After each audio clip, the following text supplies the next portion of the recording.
In this second part, I will be taking you on an hour-for-hour step along the events of June 6. Not every minute will be narrated, and you can always read everything back on your own time. Enjoy.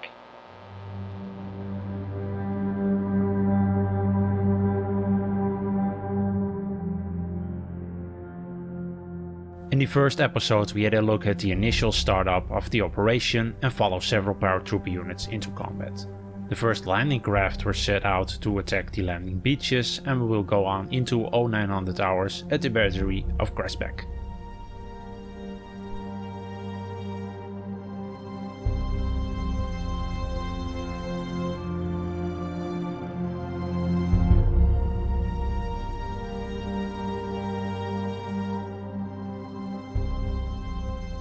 At 0900 hours, the Cresbeck battery's second gun is put out of action by Allied ships. The Rangers repulse a counterattack led by the 1st Company of the 916th German Infantry Regiment on Pointe du Hoc. The WN-60 strongpoint on Omaha at the Fox Red area is taken out by the 1st US Infantry Division, making the F1 exit open. At Sword Beach, the bunker under the casino in Quisterham is stormed by survivors of the Kiefer Commandos.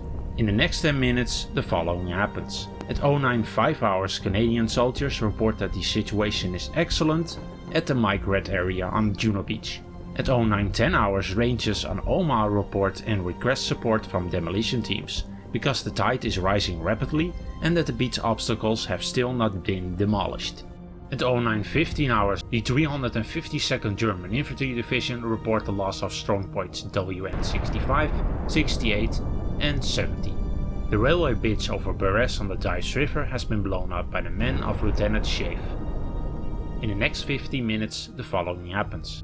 At 0920 hours, General Abneu orders the ships of Omaha Beach to set up a new naval artillery barrage on German defenses, at the risk of killing American soldiers.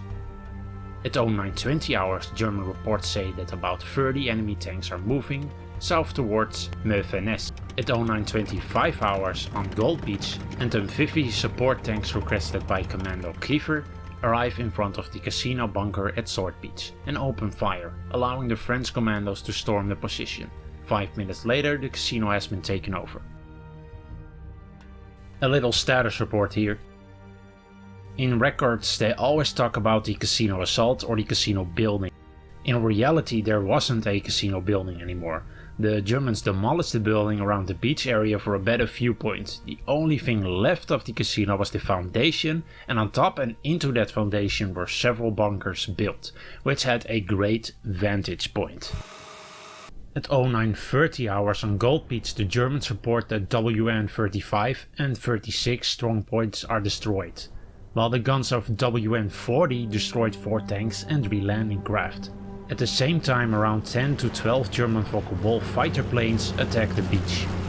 The town of Berniers at Juno Beach is liberated by the men of the North Shore Regiment and the Queen's Own Rifles. At the same time, the town of Hermeville at Sword Beach is also liberated. At 0945 hours, reports come in that Utah Beach is cleared of all German forces. The second artillery barrage on Omaha Beach comes to an end, and German armored vehicles are spotted to the north of Caen by the Royal Air Force recon planes. At Omaha Beach, 2 US destroyers approach the shoreline to support isolated groups trying to get out of the beach. And 200 soldiers of the 1st Battalion of the 116 regiments climb the cliffs and reach Vierville-sur-Mer. Other American troops destroyed WN-64 strongpoint, and on Sword Beach the British soldiers of Commando No. 4 reach the port of Quisterham, where the German defense is mostly concentrated. At 10:12 hours, the following German reports are sent. On Omaha Beach, WN-60 still holds. WN-62 is still in action with a machine gun. But the situation is critical. Elements of the 1st and 4th Companies counterattack. 10:15 hours, the WN-62 strongpoint and the 2 76mm guns are destroyed by naval artillery on Omaha Beach at Colleville-sur-Mer. and between 60 and 17 landing craft are disembarking soldiers in front of the WN-65 strongpoint, and Pointe du Hoc has gone radio silent. 10:25, 3 tanks are spotted at the west of the WN-38 strongpoint, and 10:30 hours heavy fighting breaks out near the town of Neuville, close to Utah Beach, between the 501st Parachute Infantry Regiment and German troops. Close to Omaha Beach, the destroyer USS McCook destroys the 2 75mm guns at the Pointe de la Percée. And American soldiers storm the E1 exit close to the WN-65 strongpoint between the Easy Green and Easy Red beach sectors. 1100 hours. The destroyer USS Thompson of Omaha Beach joins in the bombardment of the German radar station and Pointe de la Percée. In the next hour the following happens. 1112 hours, German reports show that the WN-60 strongpoint still holds, while the 61 has fallen and the 62 is getting overrun. The survivors of the 1st and 4th battalions prepare a counter-offensive to reconquer WN-61 on Omaha Beach. 1200 hours. The paratroopers of the 101st Division control 4 beach exits of Utah Beach. Forces advancing inland from Utah Beach link up with other paratroopers of the 101st Division. Dog Company of the 501st Parachute Infantry Regiment reached the village of Angoville, close to Utah Beach. The last 6 defenders of the OP at Pointe du Hoc surrendered to the American Rangers. Morse code sent from Pointe du Hoc is set as the following. Arrived at Pointe du Hoc, mission complete, urgent, need ammunition and reinforcements, many losses. 1300 hours, Colonel Rudder receives the reply that no reinforcements are possible, all Rangers have landed on Omaha Beach. 1330 hours, the city of Cannes is bombarded from the air. Troops finally start moving inland at Omaha Beach on the Easy Red, Easy Green, Fox Red sectors. German resistance in front of Dog Green, Easy Red and White Red sectors has stopped. When I went aboard, I'm on the ship. Stay with me a minute, stay with me. I'm alive. I'm alive. And I gotta make a decision. Do I stay aboard the ship and let somebody take my place? Or do I go back into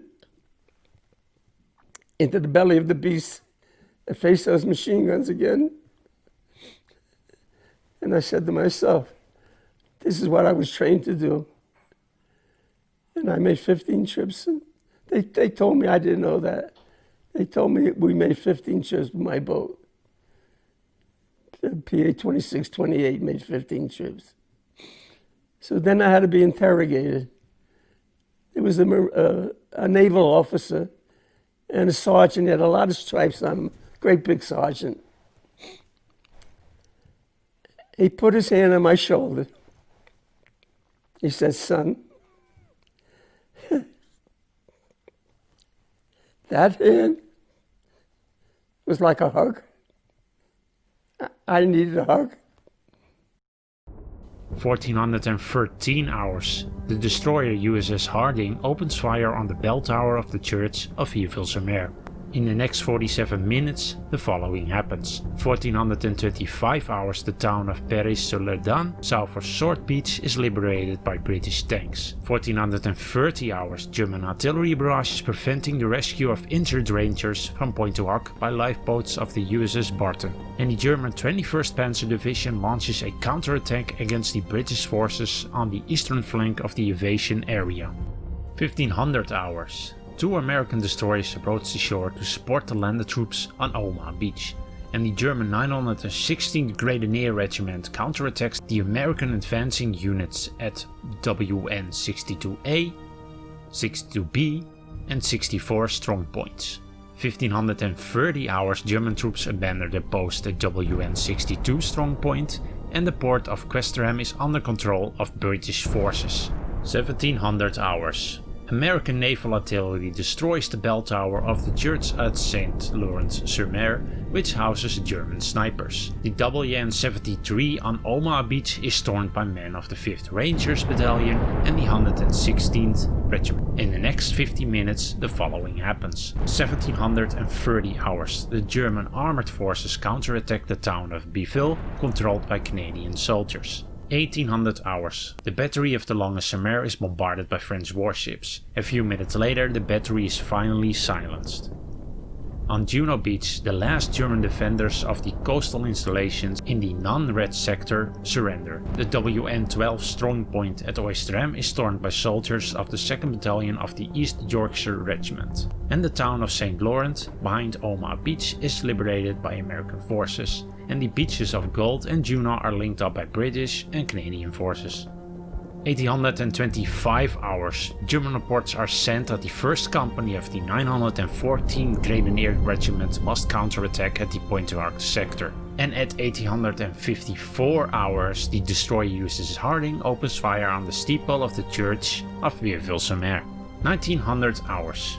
Violent fighting takes place between the American troops and the German defenders at the town of Colleville-sur-Mer. 1935 hours, the town and church of Vieuville-sur-Mer is again bombed by the destroyer USS Harding. 2000 hours. The 21st Panzer Division reaches Luc-sur-Mer between Juno and Sword Beaches, but British armor and infantry halt their advance. At 2051 hours, the last elements of the 6th Airborne Division land with 265 gliders close to the town of Benneville for Operation Mallard. At 2100 hours, at Pointe du Hoc, 24 Rangers that landed on Omaha Beach reinforced the forces at the battery. 45 minutes later, Omaha Beach is still receiving German artillery fire coming from the Macy area. At 2300 hours, Pointe du Hoc battery is still being counterattacked by German forces. At 23:30 hours, the German counterattacks will go on into the night, and it was not until the morning of 8 June that the Rangers at Pointe du Hoc were finally relieved by the 2nd and 5th Rangers.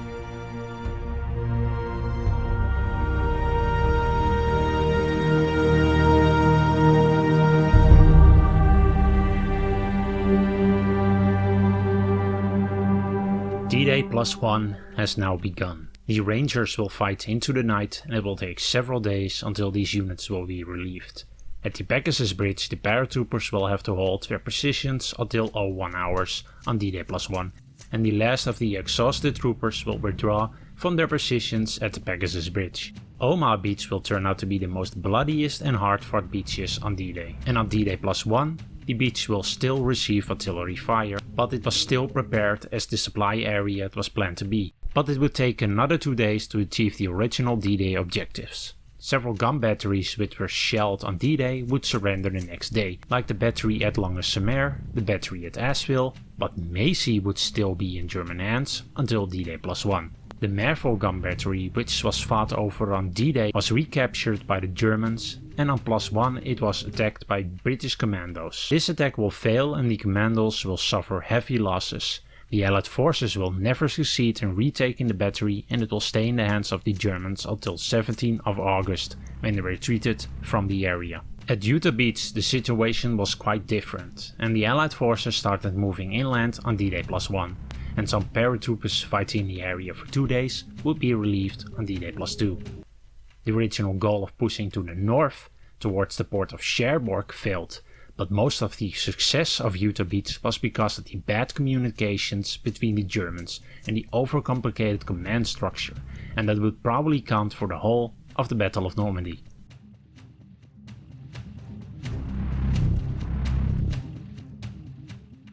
But I hope you enjoyed watching these 2 videos. I will be doing a lot more Normandy videos in the upcoming weeks.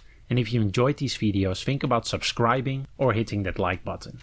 I hope you have an awesome weekend and see you in the next one. So I waited and I waited, and all of a sudden there was a lull. They had to change the barrels. And I dropped the ramp, and this time I got 8 guys on the beach. Of course, they were cut down immediately.